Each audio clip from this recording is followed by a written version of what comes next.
समय पहले की बात है। चंपापुर गांव में हरिदत्त नाम के एक पंडित जी रहते थे। लोग उन्हें बहुत समझदार और ईमानदार आदमी मानते थे। वह गांव के एक छोटे से मंदिर में पूजा पाठ किया करते थे। हर दिन गांव वाले मंदिर में दान चढ़ाते थे। कोई सोने के कंगन लाता, कोई चांदी के सिक्के, तो कोई अनाज और पैसे। लेकिन हरिदत्त के मन में धीरे धीरे लालच घर करने लगा। एक दिन गांव का सबसे अमीर आदमी कुछ सोने की मोहरें और चांदी के सिक्के लेकर मंदिर आया। लीजिए पंडित जी, आज भगवान के चरणों में चढ़ाने के लिए मैं कुछ दान लेकर आया हूं। अरे हाँ हाँ, क्यों नहीं। भगवान के चरणों में सच्चे मन से जो भी चढ़ाओगे उसका फल तुम्हें 2 गुना मिलेगा। इसके बाद वो अमीर आदमी सोने की कुछ मोहरें और चांदी के कुछ सिक्के मंदिर की दान पेटी में डाल देता है। ये सब देखकर पंडित जी के मन में लालच जाग उठा। अरे वाह वाह, इतना सारा धन! अगर ये सब मुझे मिल जाए तो मजा ही आ जाए। फिर पूरी जिंदगी इस मंदिर का पंडित बनकर नहीं बितानी पड़ेगी। ठीक है पंडित जी, अब मैं निकलता। ये कहकर वो आदमी वहां से चला गया। तभी हरिदत्त दान पेटी से सारा धन निकालकर एक पोटली में बांधता है और अपने घर ले जाता है।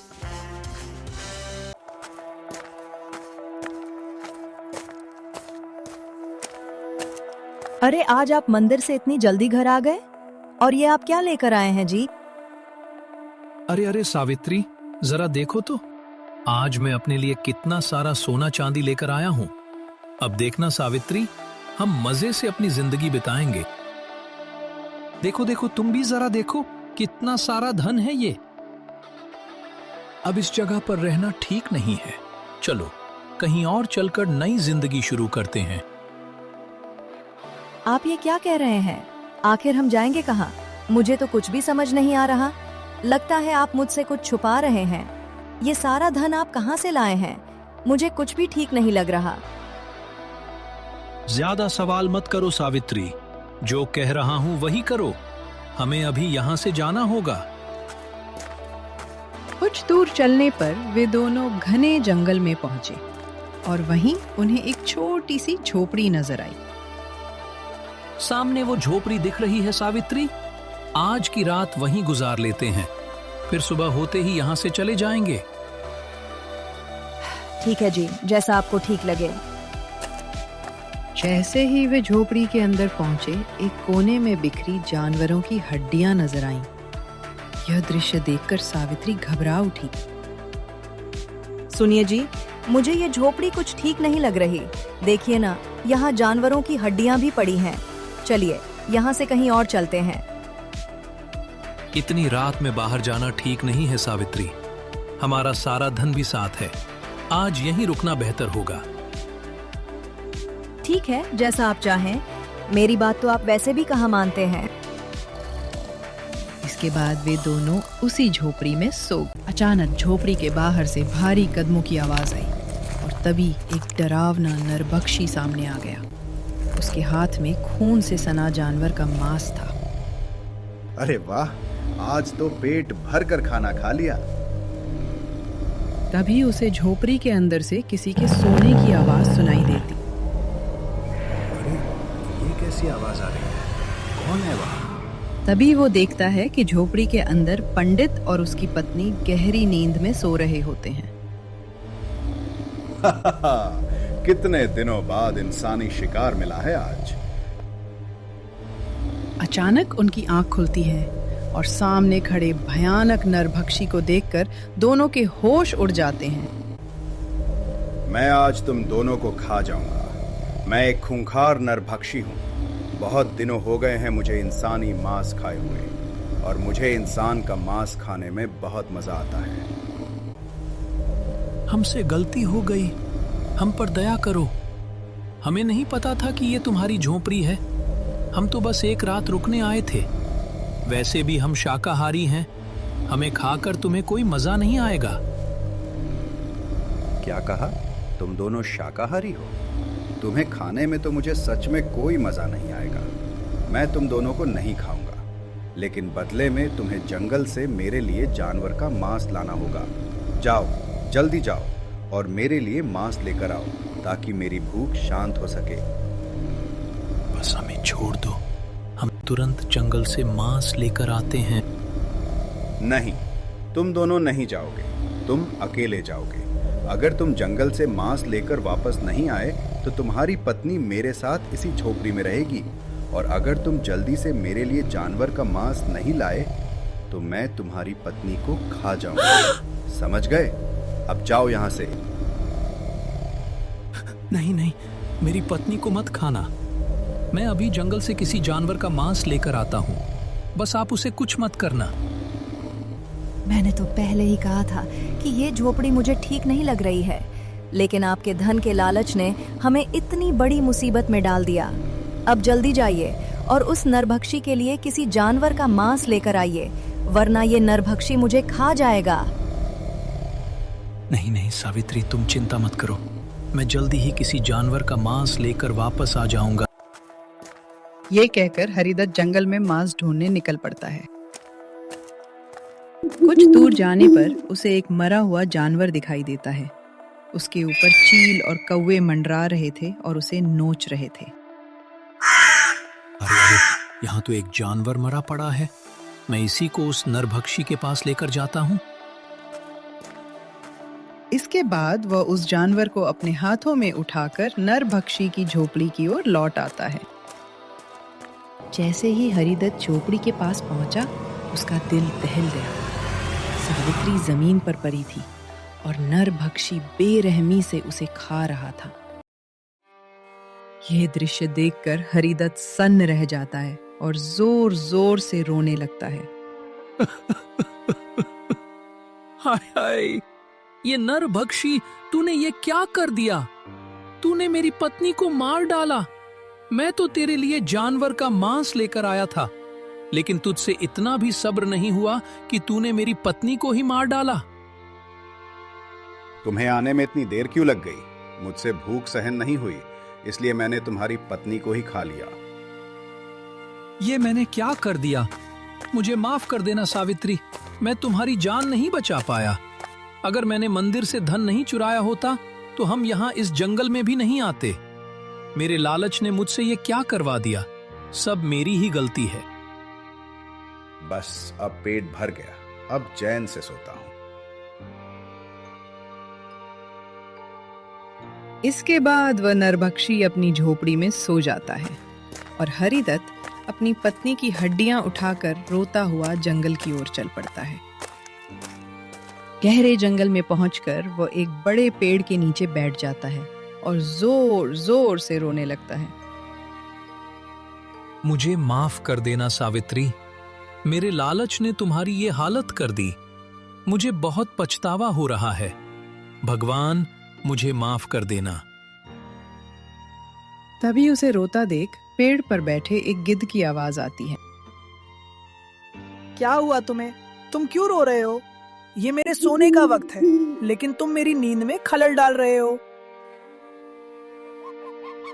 उस खूंखार नरभक्षी ने मेरी पत्नी को मार डाला। अब मैं क्या करूं? वह मुझे छोड़कर चली गई। अब भला मैं जिंदा रहकर क्या करूं? उस खूंखार नरभक्षी ने तुम्हारी पत्नी को मार डाला है। उसका आतंक इस जंगल में दिन ब दिन बढ़ता जा रहा है, जिसकी वजह से यहाँ के जानवर भी धीरे धीरे खत्म होते जा रहे हैं। वह बहुत खतरनाक है, लेकिन मैं इसमें तुम्हारी मदद कर सकता हूँ। अगर तुम मेरी बात मानो तो तुम्हारी पत्नी फिर से जिंदा हो सकती है। ये सुनकर हरिदत्त के चेहरे पर पहली बार उम्मीद की झलक दिखाई देती है। क्या सच में तुम सच बोल रहे हो? क्या मेरी पत्नी फिर से जिंदा हो सकती है? तुम आखिर हो कौन और मेरी पत्नी कैसे जीवित हो सकती है? मुझे सब कुछ बताओ। मेरा नाम गरुड़राज है। मेरे पास दैवी शक्तियां हैं, इसलिए वह खूंखार नरभक्षी मेरा कुछ नहीं बिगाड़ सकता। तुम्हारी पत्नी को जीवित करने का सिर्फ एक ही रास्ता है। उसी पर चलकर तुम उसे वापस पा सकते हो, लेकिन वह रास्ता बहुत कठिन होगा। गरुड़राज, वो कठिन रास्ता आखिर है क्या? मुझे साफ साफ बताओ। मैं अपनी पत्नी को फिर से जिंदा करने के लिए किसी भी मुश्किल राह पर चलने को तैयार हूँ। इस जंगल के उस पार एक गुफा है जहाँ एक बहुत ही महान तपस्वी रहते हैं। तुम्हें उनसे मिलना होगा। वही तुम्हारी पत्नी को फिर से जीवित करने का रास्ता बताएंगे। लेकिन वो तपस्वी किसी भी इंसान को आसानी से अपनी गुफा में आने नहीं देते। उनसे मिलने के लिए तुम्हें कई कठिन चुनौतियों का सामना करना पड़ेगा। गरुड़राज, मैं हर चुनौती के लिए तैयार हूँ, चाहे मुझे कितनी ही मुश्किलों का सामना क्यों न करना पड़े। तभी गरुड़राज उसे अपना एक पंख देता है। ये लो मेरा जादुई पंख। जब तुम उस गुफा में किसी मुसीबत में फंसोगे तब ये पंख तुम्हारी मदद करेगा। हरिदत्त वो जादुई पंख लेकर जंगल के उस पार वाली गुफा की ओर चल पड़ता है। गुफा में कुछ दूर चलने के बाद अचानक उसके सामने एक भयानक दिखने वाला कुत्ता आ जाता है, जिसकी आंखों में भयानक क्रोध भरा होता है। तपस्वी देवराज की इस गुफा में आने की तुम्हारी हिम्मत कैसे हुई? मैं तुम्हें जिंदा नहीं छोड़ूंगा। क्या तुम्हें नहीं पता कि यहाँ कोई इंसान नहीं आ सकता? नहीं नहीं, मुझे छोड़ दो। मैं बहुत बड़ी मुसीबत में हूँ। मुझे यहाँ गरुड़राज ने भेजा है। आज मुझे किसी भी हाल में तपस्वी से मिलना ही होगा। कृपया मुझे गुफा के अंदर जाने दो। ठीक है, मैं तुम्हें आगे तपस्वी देवराज से मिलने दूंगा, लेकिन उसके लिए तुम्हें एक परीक्षा से गुजरना होगा। इस गुफा में आगे जाने के 2 रास्ते हैं। तुम्हें अपनी बुद्धि से सही रास्ता चुनना होगा। याद रखना, अगर तुमने गलत रास्ता चुना तो तुम कभी तपस्वी से नहीं मिल पाओगे। ठीक है, मुझे आपकी ये चुनौती मंजूर है। उसके बाद वो कुत्ता अपनी शक्ति से गुफा के अंदर 2 रास्ते बना देता है। एक रास्ते पर बहुत रोशनी होती है, जबकि दूसरे रास्ते पर गहरा अंधेरा छाया होता है। ये देखकर हरिदत्त गहरी सोच में पड़ जाता है। मैं अंधेरे वाला रास्ता ही चुनूंगा, क्योंकि अंधेरे के बाद ही जीवन में उजाला आता है। मुझे यकीन है कि तपस्वी मुझे इसी अंधेरे रास्ते पर मिलेंगे। ये जवाब सुनकर वो भयानक दिखने वाला कुत्ता थोड़ा खुश हो जाता है। बहुत अच्छा जवाब दिया तुमने। तुम्हारी राह इसी अंधेरे रास्ते से होकर उजाले की ओर जाती है। तुम्हें आगे भी इसी तरह अपनी बुद्धि का इस्तेमाल करना होगा। अब जाओ। हरिदत्त अंधेरे रास्ते की ओर आगे बढ़ता है। थोड़ी दूर जाने पर वो देखता है कि उसके सामने एक बहुत बड़ा पत्थर दिखाई देता है। ये क्या? गुफा में आगे जाने का तो कोई रास्ता ही दिखाई नहीं दे रहा है। वह उस बड़े पत्थर के पास जाकर खड़ा हो जाता है। लगता है इसी पत्थर के उस पार ही मुझे तपस्वी जी मिलेंगे। तभी उस पत्थर के उस पार से एक आवाज सुनाई देती है। कौन हो तुम? यहाँ क्या कर रहे हो? क्या तुम्हें नहीं पता कि तपस्वी देवराज की गुफा में किसी इंसान का आना मना है? मैं बहुत बड़ी मुसीबत में फंस चुका हूँ। मुझे यहाँ गरुड़राज ने भेजा है। मैं देवराज तपस्वी से मिलना चाहता हूँ। तुम्हें गरुड़राज ने भेजा है तो इसका प्रमाण देना होगा। तुम्हें एक और चुनौती का सामना करना पड़ेगा, तभी तुम इस पार आ सकते हो। मुझे आपकी चुनौती मंजूर है। मुझे क्या करना है बताइए। इस पत्थर को हटाने का तरीका तुम्हें अपनी बुद्धि से ही समझना होगा। जब तुम सही उपाय सोच लोगे तभी इसे हटाकर अंदर आ सकोगे। सोचते सोचते उसकी नजर पत्थर पर पड़ती है। वहां एक चिन्ह बन चुका था, ठीक जादुई पंख की तरह। जैसे ही हरिदत्त उस जादुई पंख को पत्थर पर रखता है, तुरंत गुफा का दरवाजा खुल जाता है। हरिदत्त गुफा के अंदर जाता है और देखता है कि देवराज तपस्वी एक स्थान पर ध्यान मुद्रा में बैठे हुए हैं। हे महान तपस्वी देवराज, कृपया आंखें खोलिए। मुझे आपकी सहायता चाहिए। मेरी मदद कीजिए। तुम कौन हो और हमारी गुफा में क्यों आए हो? यहाँ हम ध्यान में लीन रहते हैं, इसलिए किसी भी इंसान का यहाँ आना वर्जित है। लेकिन तुम इतनी चुनौतियों का सामना करके यहाँ पहुंचे हो, इसलिए हम अवश्य तुम्हारी सहायता करेंगे। बताओ, हम तुम्हारी क्या मदद कर सकते हैं? मैं एक मंदिर का पंडित हूं, लेकिन अपने लालच के कारण एक दिन मैंने मंदिर का सोना चांदी चुरा लिया। फिर अपनी पत्नी के साथ इस जंगल में आ गया। वहीं हमारा सामना एक खूंखार नरभक्षी से हुआ। उसने मेरी पत्नी को ही अपना शिकार बना लिया और अब वह एक एक करके जंगल के सभी जानवरों को भी मार रहा है। मेरी पत्नी की मौत मेरे लालच की वजह से हुई है। मैं उसे फिर से जीवित करना चाहता हूं। इसी उम्मीद से आज मैं आपके पास आया हूं। अब आप ही मेरी मदद कीजिए तपस्वी जी। दुष्ट व्यक्ति, तुमने अपने लालच की वजह से अपनी पत्नी को खो दिया है। मैं तुम्हारी कोई सहायता नहीं कर सकता। यहां से चले जाओ। ये सुनकर हरिदत्त तपस्वी जी के पैरों में गिर पड़ता है। मेरे पाप की सजा मुझे दीजिए, पर मेरी पत्नी को लौटा दीजिए। ठीक है, मैं तुम्हारी सहायता अवश्य करूंगा, लेकिन उससे पहले तुम्हें मेरे 2 सवालों के जवाब देने होंगे। तुम्हारे दूसरे जवाब में ही वह वस्तु छिपी होगी जिससे तुम अपनी पत्नी को फिर से जीवित कर सकोगे, और उसी से उस खूंखार नरभक्षी का विनाश भी होगा। इसलिए अपनी बुद्धि और विवेक का पूरा उपयोग करना। अगर एक भी उत्तर गलत हुआ तो मैं तुम्हारी कोई मदद नहीं करूंगा और तुम्हें खाली हाथ लौटना पड़ेगा। नहीं नहीं तपस्वी जी, मैं खाली हाथ नहीं जाऊंगा। मैं आपके दोनों प्रश्नों के उत्तर अवश्य दूंगा। तो बताओ, मेरा पहला प्रश्न है, भाग्य बड़ा होता है या बुद्धि? ये प्रश्न सुनकर हरिदत्त गहरी सोच में पड़ जाता है। आपके इस प्रश्न का उत्तर है बुद्धि, देवराज तपस्वी। क्योंकि मनुष्य के जीवन में बुद्धि ही वो मार्ग है जिस पर चलकर इंसान अपना भाग्य बदल सकता है। भाग्य कभी बुद्धि को नहीं बदल सकता, लेकिन बुद्धि में वह शक्ति होती है जो भाग्य को बना भी सकती है और बिगाड़ भी सकती है। बहुत उत्तम, तुमने बिल्कुल सही उत्तर दिया है। मनुष्य अपनी बुद्धि से ही सब कुछ हासिल कर सकता है। अब तुम्हें मेरे दूसरे प्रश्न का उत्तर देना होगा। यह प्रश्न तुम्हारे लिए बहुत महत्वपूर्ण और कठिन है। अगर तुमने इसका सही उत्तर नहीं दिया तो तुम्हें यहां से खाली हाथ लौटना पड़ेगा। तो बताओ, इस संसार में मनुष्य के जीवन में भूख, प्यास, नींद और आशा, इन चारों में से सबसे श्रेष्ठ क्या है? ये प्रश्न सुनकर हरिदत्त फिर से गहरी सोच में पड़ जाता है। आपके दूसरे प्रश्न का उत्तर है आशा, देवराज तपस्वी। क्योंकि वास्तव में उम्मीद पर ही यह संसार टिका हुआ है। मनुष्य के जीवन में आशा ही वह शक्ति होती है जो उसे कठिन से कठिन काम करने की हिम्मत देती है। आशा घने अंधेरे में उस रोशनी की किरण की तरह होती है जो बड़े से बड़े दुख में भी इंसान को जीने की प्रेरणा देती है। वाह, बहुत ही उत्तम उत्तर दिया तुमने। यह उत्तर भी बिल्कुल सही है।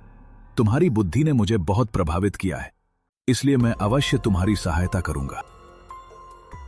तभी तपस्वी उसे जल से भरा हुआ लोटा दे देते हैं। इस जल को उस नरभक्षी की आंखों में डाल देना और इसकी कुछ बूंदें अपनी पत्नी की हड्डियों पर डाल देना। इससे तुम्हारी पत्नी फिर से जीवित हो जाएगी। वह अमृत को अपने हाथों में ले लेता है। आपका बहुत बहुत धन्यवाद तपस्वी देवराज। अब इस अमृत से मैं अपनी पत्नी को फिर से जीवित कर पाऊंगा और उस नरभक्षी का अंत भी कर सकूंगा। जाओ, तुम्हारा कल्याण हो।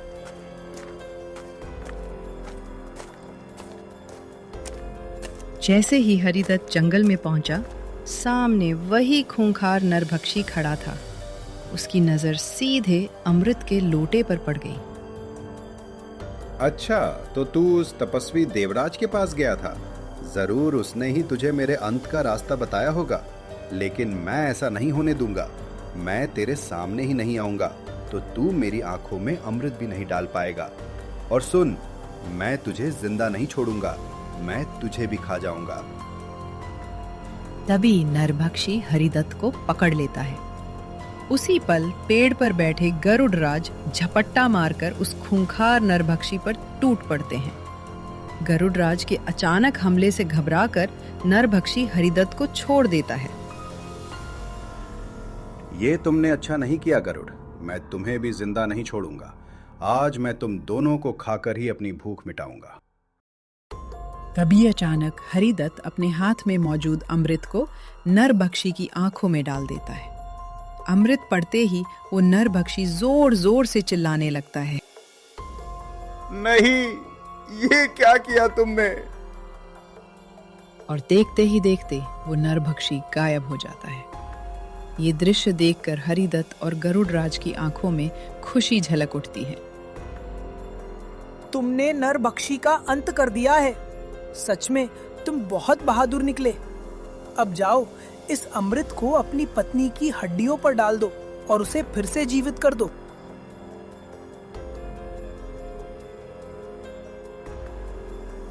इसके बाद हरिदत्त उस अमृत की कुछ बूंदें अपनी पत्नी की हड्डियों पर डाल देता है और देखते ही देखते उसकी पत्नी फिर से जीवित हो जाती है।